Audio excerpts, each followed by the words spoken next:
علی الکاذبین، قرآن کہتے نہیں کہتا اللہ کی لعنت ہے جھوٹے پر۔ اس کاذبین سے مراد کون ہے؟ رسول اکرم صلی اللہ علیہ وسلم نے فرمایا قرآن کا قاری قرآن پڑھ رہا ہے اور اپنے اوپر لعنت بھیج رہا ہے۔ قرآن پڑھ رہا ہے، اپنے اوپر لعنت کر رہا ہے۔ کیسے؟ یہ پڑھتا ہے الا لعنت اللہ علی الظالمین، الا لعنت اللہ علی الکاذبین، وہ یہ پڑھ رہا ہے اور خود وہ ظالم ہے، خود وہ جھوٹا ہے۔ اس لعنت کا مستحق خود بتا رہے، اپنے آپ کو نہیں بتا رہا۔ جو زبان کا سچا ہے، عمل کا سچا ہے، ایمان کا سچا ہے۔ رسول اکرم صلی اللہ علیہ وسلم کی ہستی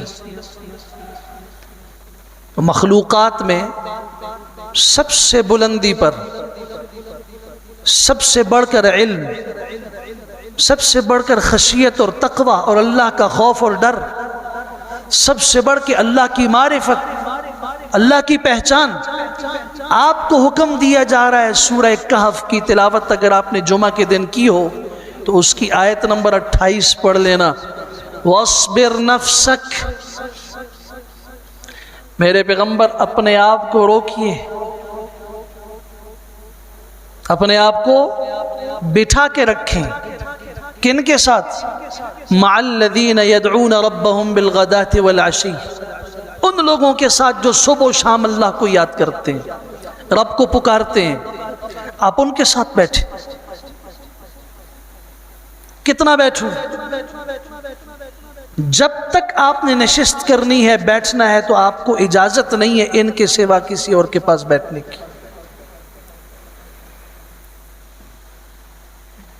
وَلَا تُطِعْ مَنْ أَغْفَلْنَا قَلْبَهُ عَنْ ذِكْرِنَا، اسی آیت کے آخر میں جا کے جو ہماری یاد سے غافل ہے، جس کو آج ہم کہیں لاپرواہ،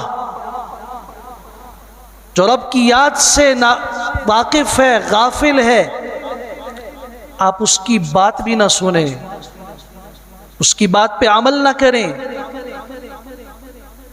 ایسوں کے پاس بیٹھیں جو صبح و شام رب کو یاد کر رہے ہیں،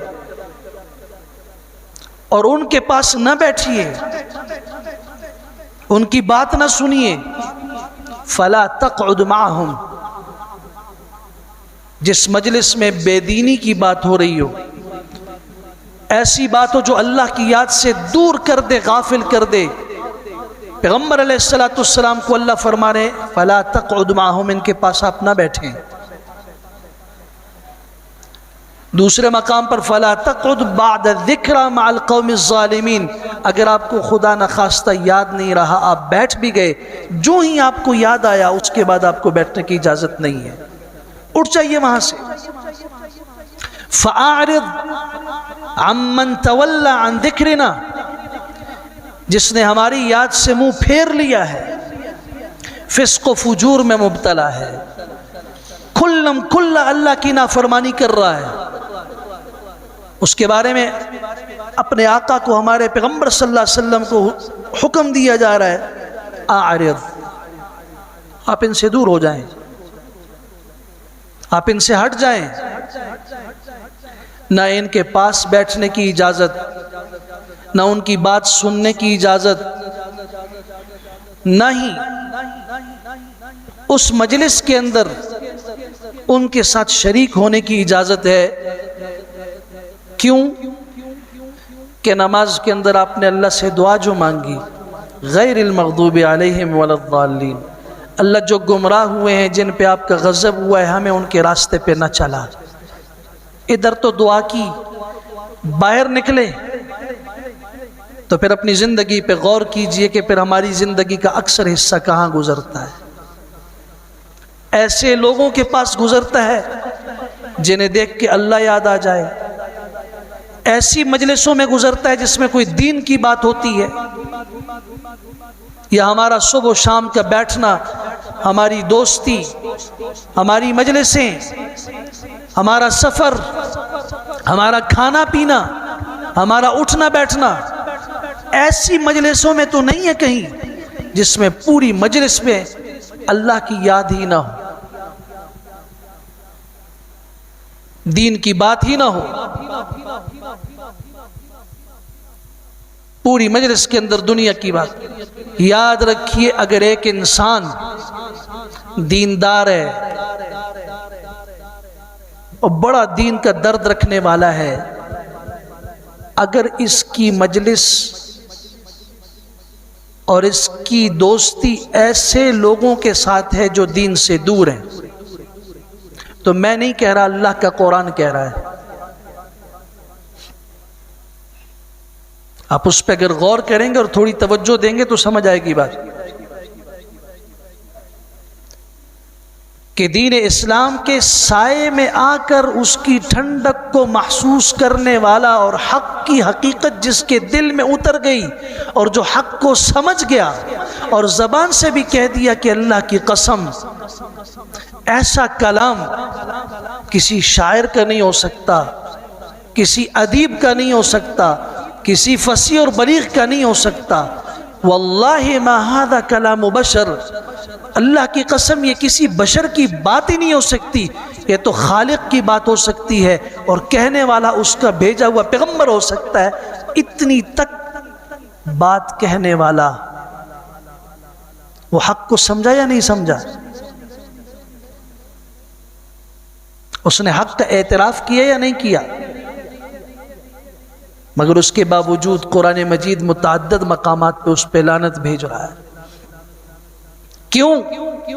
یہ ولید بن مغیرہ تھا جسے اللہ نے 12 بیٹے دیے تھے، مکہ کی سرزمین پہ امیر ترین شخص تھا، سردار تھا، کسی چیز کی کمی نہیں تھی، جوان بیٹے تھے، تاجر تھا۔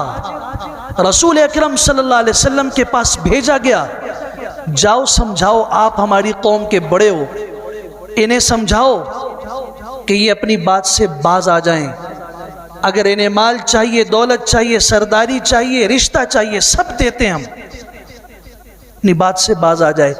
اس مجلس کی سربراہی کرنے والا یہ شخص تھا۔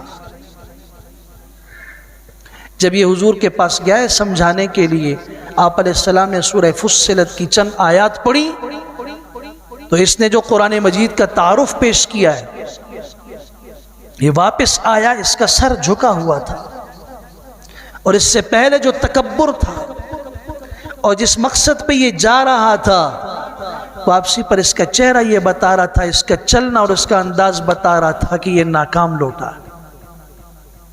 ابو جہل اٹھا اور کہتا ہے، ولید کیا ہوا؟ آپ تو وہ نہیں ہیں جو ابھی تھوڑی دیر پہلے گئے تھے، واپس پر آپ کچھ بدل کے آئے ہیں۔ تو اس نے قرآن کی تعریف میں کہا، واللہ اللہ کی قسم اس محمد کی زبان سے، صلی اللہ علیہ وسلم کی زبان سے جو نکلا ہے نا، شہد سے زیادہ شیریں ہے، اس سے دودھ سے زیادہ شفافیت ہے اس کے اندر۔ دنیا کا میٹھے سے میٹھا پھل لے لو، اس میں اتنا رس نہیں ہے جتنا اس کے کلام میں ہے۔ اور یہاں تک کہہ دیا کہ اللہ کی قسم یہ کسی انسان کی بات نہیں ہے۔ حق کو سمجھ گیا، تسلیم کر کے زبان سے اس کی تعریف بھی کر رہا ہے۔ ایک دم کہا کہ ہم تو آپ کو ابھی سردار بنانے والے تھے، سب سے بڑا، لیکن آپ تو محمد کے غلام بن گئے، اس لیے اب ہمیں سوچنا پڑے گا۔ فوراً انداز بدل کے کہتے ہیں، اللہ ان ھذا الا سحر یؤثر، یہ میرے اوپر کچھ جادو کا اثر ہو گیا تھا، محمد کے جادو کا اثر ہو گیا تھا۔